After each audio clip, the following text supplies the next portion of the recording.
राधे राधे दोस्तों। आज की कथा है संत कौन। देवर्षि नारद बहुत बड़े संत थे।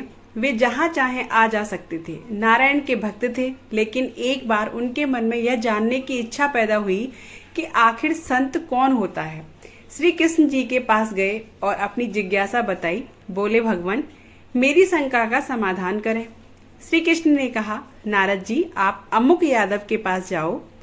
उसकी पत्नी गर्भवती है, उसके घर बच्चा पैदा होने वाला है। जब बच्चा पैदा हो तो तुम उस बच्चे से यह सवाल पूछना, वह सब कुछ बता देगा। नारद जी यादव के घर पहुंचे, उनसे मिले और बोले, तुम्हारे घर बच्चा पैदा होने वाला है, मैं उससे मिलना चाहता हूँ। जब तक बच्चा पैदा ना हो मैं यही इंतजार करूंगा। एक दिन बच्चे ने जन्म लिया। नारद जी खुश हो गए, बच्चे के पास गए और अपना प्रश्न रखा।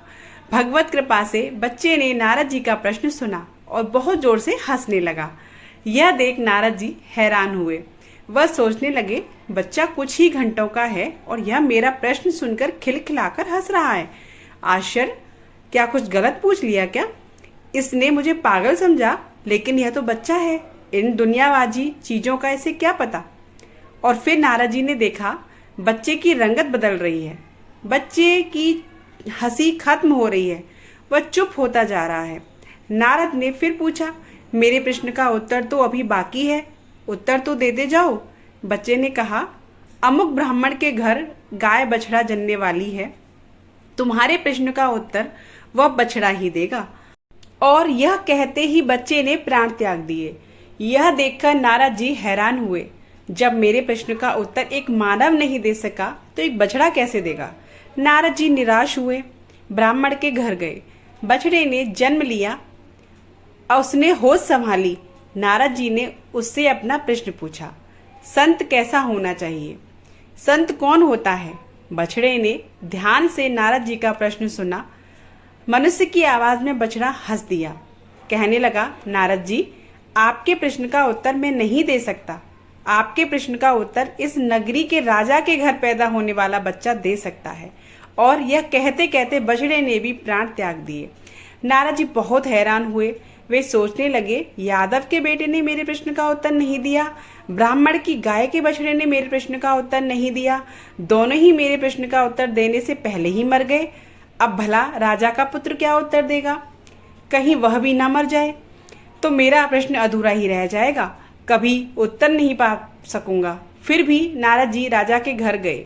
वाकई राजा के घर संतान पैदा होने वाली थी। नारद जी वहीं रुक गए। आखिर राजा के बेटे ने जन्म लिया। नारद जी शिशु के पास गए, अपना वही प्रश्न उसके सामने रखा, संत कैसा होना चाहिए, संत कौन होता है। प्रश्न राजा भी सुन रहा था, सोच रहा था नारद जी के प्रश्न का उत्तर भला यह बच्चा कैसे दे सकता है। लेकिन उसने स्वयं देखा, नारद जी का प्रश्न सुनते ही बच्चा खिलखिलाकर हंस दिया और बच्चे के हंसने के साथ ही उसकी रंगत भी बदलने लगी, आवाज धीमी पड़ने लगी, हाथ पांव शिथिल होने लगे। यह देख नारद जी डर गए। राजा भी कांप उठा, कहा, मेरा बेटा मर तो नहीं रहा। लेकिन नारद जी ने राजा के बेटे से पूछा, तुम्हारी आवाज धीमी क्यों हो रही है, तुम्हारी हंसी बंद हो रही है, लेकिन तुम्हें मेरे प्रश्न का उत्तर अभी देना है। मेरे प्रश्न का उत्तर दिए बिना कैसे जा सकते हो। बच्चे ने कहा, नारद जी संत ऐसा ही होना चाहिए जैसे आप हैं, निर्मल और निश्चल, जिसके दर्शन मात्र से देह से छूटते ही मोक्ष मिल जाए, जिसे देखते ही पाप मिट जाए, दुनिया बदल जाए, नरक से स्वर्ग मिल जाए, जन्म जन्म के बंधन छूट जाए, दुनिया बदल जाए, नरक से स्वर्ग मिल जाए, बैकुंठ मिल जाए। आपके दर्शन मात्र से ही मैं मृत्यु लोक से स्वर्ग लोक में जा रहा हूँ। इससे पहले मैं एक यादव के घर जन्मा था, वहां मैंने आपके दर्शन किए, मैंने प्राण छोड़ दिए, फिर बछड़े के रूप में जन्म लिया, आपके दर्शन किए, वह योनि भी समाप्त हुई, फिर राजा के घर जन्मा हूँ। अब आपके दर्शन से ही मैं इस मृत्यु लोक से विदा हो रहा हूँ, बैकुंठ जा रहा हूँ। पिछले जन्म सभी मेरे थे, आपके दर्शन से सभी छूट गए, उनसे मुक्ति मिली। एक नए जन्म के लिए आपके दर्शन से अब मोक्ष मिल रहा है, जन्म मरण के चक्कर से मुक्त हो रहा हूँ। संत ऐसा ही होना चाहिए। दोस्तों आज की कथा कैसी लगी आपको मुझे कमेंट में जरूर बताइएगा। चैनल पर नहीं हो तो सब्सक्राइब जरूर कीजिएगा। राधे राधे।